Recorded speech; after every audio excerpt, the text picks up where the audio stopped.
You can only really parade that effigy of the West around at the penalty of excluding the real heterogeneity or diversity of the West by plucking out one particular stereotype and saying that explains what the West is. That vision of the pre-colonial past as being one characterized by harmony and interdependency and all of this, it's a complete romantic fiction. If you say Ubuntu is an African value, are you not once again guilty of flattening all of African history into one homogeneous story? Walter Mignolo and company have built a small empire within an empire. Let's move on to the question of romanticization and homogenization.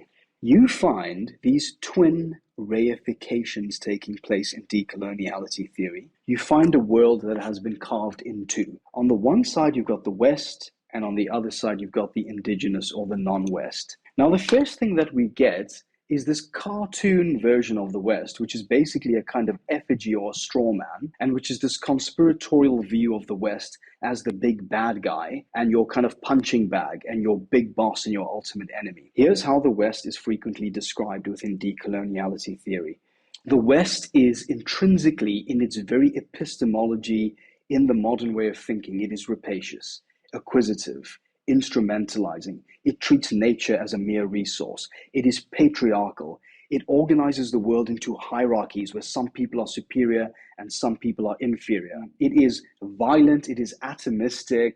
It is manipulative. This is the kind of vision of the West that you get in decoloniality theory. So obviously this is going to be the bad guy. If these ways of thinking are encoded into Western epistemology, in other words, if these are Western values, or this is the Western knowledge system, then no doubt we're going to think that the West is the big bad guy that needs to be opposed. The solution that the decolonials propose here is that we must de-link from the West. So we must unplug from this Western knowledge system. We must draw on the nourishing traditions of our own indigenous values, and that will give us a better world. The problem here is, if that is your story of the West, if that's all that the West means to you, then you can only really parade that effigy of the West around at the penalty of excluding the real heterogeneity or diversity of the West by plucking out one particular stereotype of the West and saying that explains what the West is. Now, I want to suggest to you that within the West, one has found so many traditions of thought that are oppositional to that type of thinking, that are critical of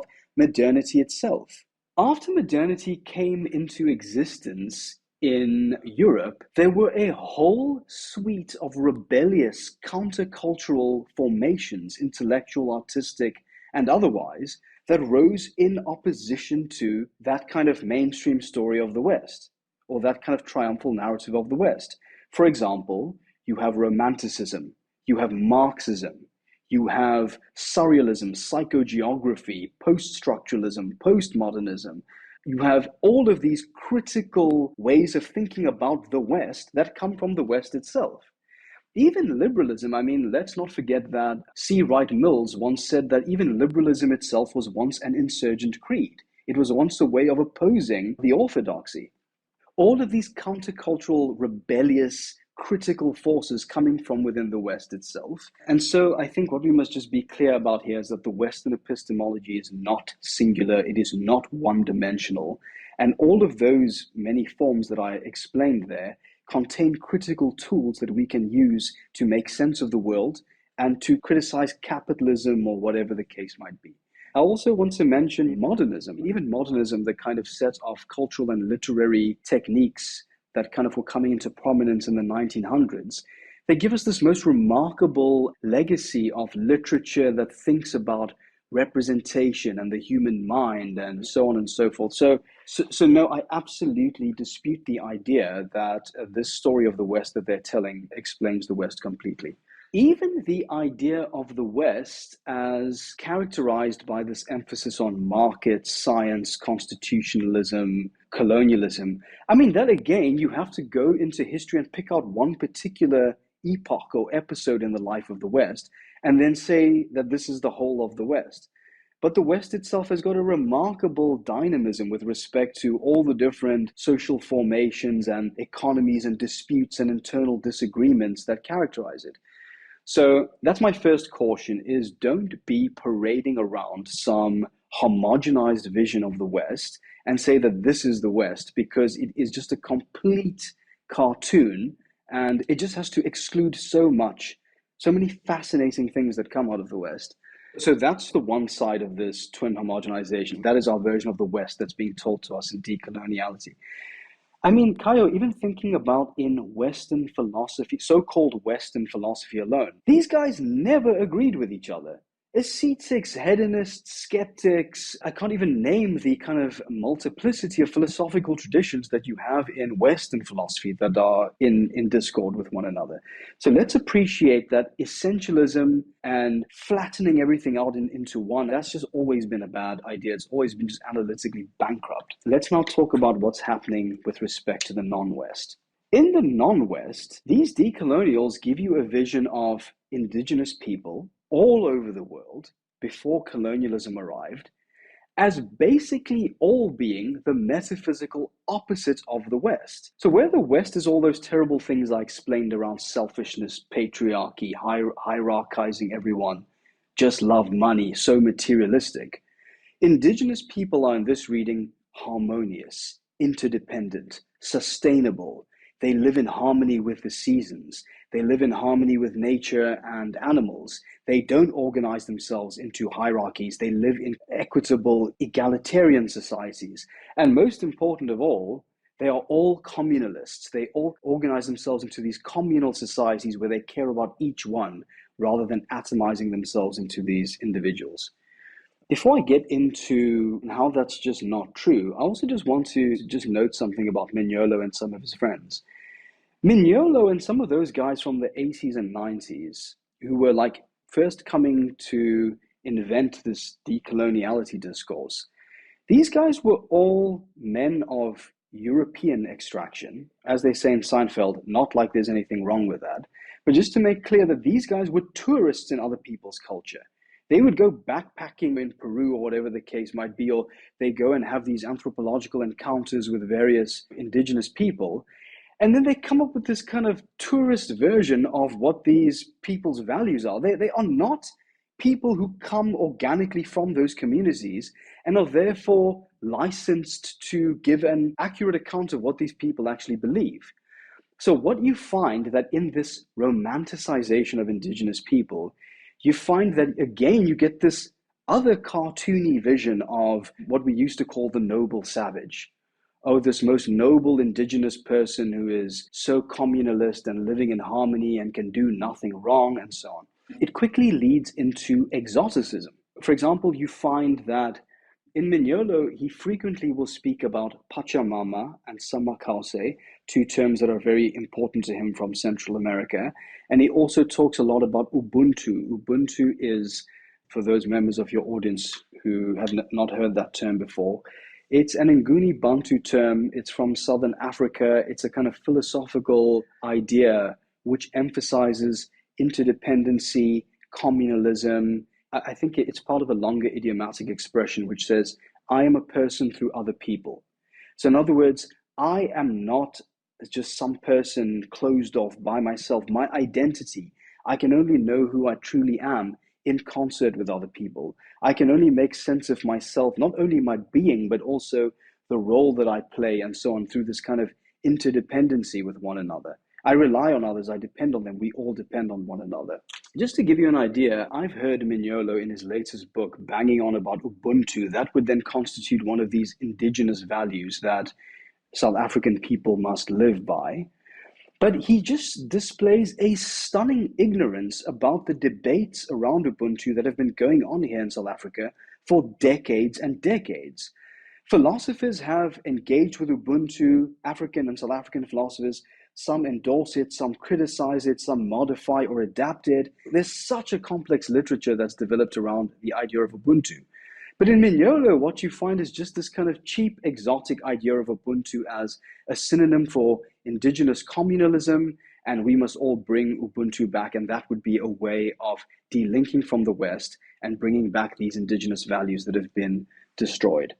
So let me just give two more remarks there. Firstly, I want to say That vision of the past, of the pre-colonial past, as being one characterized by harmony and interdependency and all of this, it's a complete romantic fiction.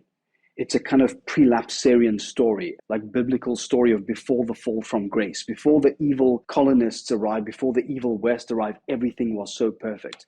But like you yourself said, let's be realistic. Let's not condescend to indigenous people by pretending that, oh, they were just these noble savages before colonialism arrived. All societies are complex. All human societies are complex. They contain good and bad. If we look at those societies, we will find lots of beautiful ideas, lots of interesting forms of respect and cosmologies and all sorts of fascinating things, culture, literature, ways of making sense of the world, metaphysical systems. We will also find terrible things. We will find patriarchy, violence, tribalism, and people killing one another. This is characteristic of the species wherever you go. Humanity has been drenched in blood since the very beginning, and I think it's really fake to pretend that wasn't the case.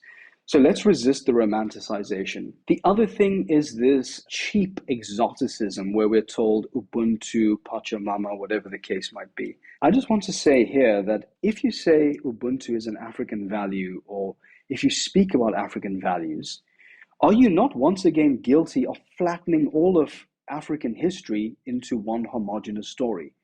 Which African values are you talking about? Which time and which place? Are you talking about the 800-year-old kingdom of Benin? Are you talking about the theocratic state of the Ashantis, which was centralized, bureaucratically administered states? Are you talking about the empire of Mali? It's just not the case that all African pre-colonial societies are these small-scale, pre-industrial, village-based communities. That's just not the case. Those who look at African history are going to find diversity, complexity, heterogeneity. They are not going to find a consensus with respect to how to think and what society looks like. And I think it is a remarkable form of condescension to imagine that all of Africa just came to one opinion about what these African values are.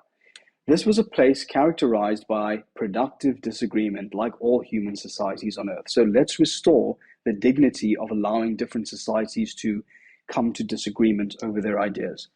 I want to make one more point. Yes, okay. I just wanted to give you some quotations here with respect to how Mignolo has been operating. Okay, these are two relatively long quotations, but I think they're worth your audience listening to. So I've just complained about homogenizing the West. I've complained about the exoticism and romanticization and essentialism of indigenous cultures. I've also said that if we're saying rely on indigenous cultures, let's be real about what ideas we're really going to find there. Cultures in Africa, if you go back to the 7th century, long before the CMP, are, among other things, enslaving each other and have all kinds of other toxic ways of relating to each other.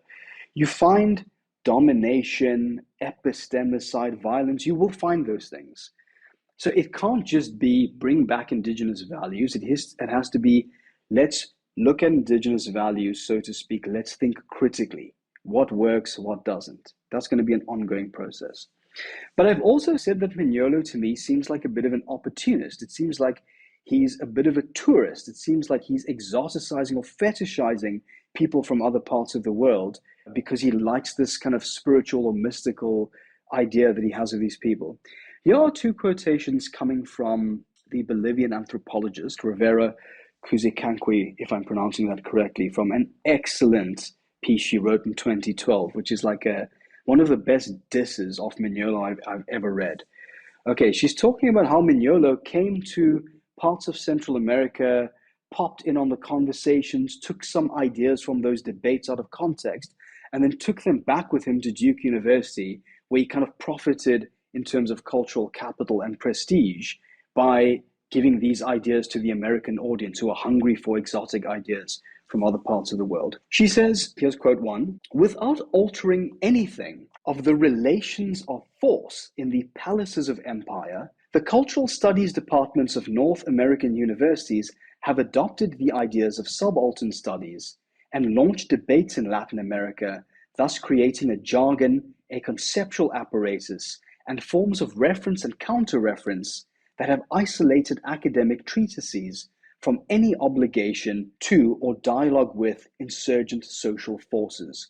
Walter Mignolo and company have built a small empire within an empire. Now, I love that critique because it's such a counter to the idea that we decolonial theorists are drawing on the real debates of actual grassroots struggles and activists, and we are simply bringing into the university things that these people are saying. On the contrary, these guys have minted a new academic discourse, licensing all of the publishing contracts, conferences, global tours, and roadshows that come along with this. And I think I just love this idea of they're building a small empire within an empire. Here's the second and final quote I'd like to give you. Neologisms such as decolonial, transmodernity, and ecosemia proliferate.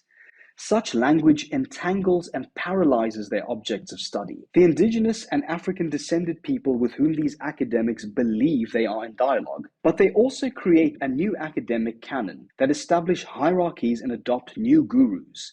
Mignolo, Walsh, Enrique Dussel, equipped with cultural and symbolic capital, thanks to the recognition and certification from the academic centers of the United States, this new structure of academic power is realized in practice through a network of guest lectureships and visiting professorships between universities, and also through the flow from south to the north of students and of indigenous and African descent, providing theoretical support for racialized and exoticized multiculturalism in the academies. So I just wanted to give that to you because I think she says it better than I could. This critique has been coming from the very global south, from activist scholars and from others for quite a while now. So no one should make the mistake of thinking that Mignolo's brought this new discourse to the table and has gone unchallenged. Some of the very people with whose ideas he is interfacing have for a long time been quite suspicious of this whole decoloniality program.